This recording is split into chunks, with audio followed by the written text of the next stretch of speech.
Perkenalkan, nama saya Triana Feby Puspitasari. Saya akan menjelaskan tentang mesin pengolah data, yaitu kalkulator.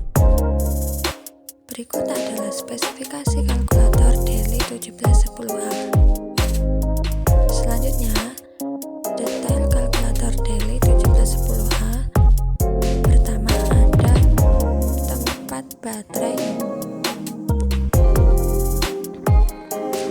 Selanjutnya, setelah kita buka kalkulator, ada penutup atau pelindung kalkulator.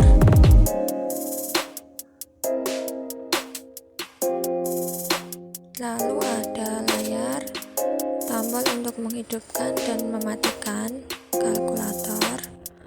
Selanjutnya ada berbagai fungsi yang berjumlah 240 dan tombol angka.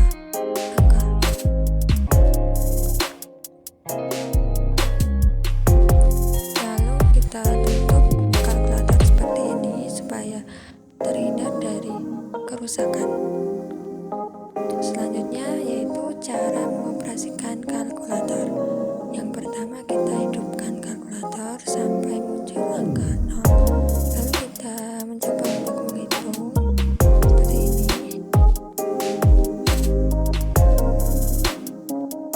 Angka akan tertera di layar dan hasilnya akan muncul seperti ini. Setelah itu kita menghapusnya sampai muncul angka 0 kembali. Lalu kita mematikan kalkulator dengan cara tekan tombol shift plus EXI seperti ini. Kalkulator sudah mati. Terima kasih atas perhatiannya.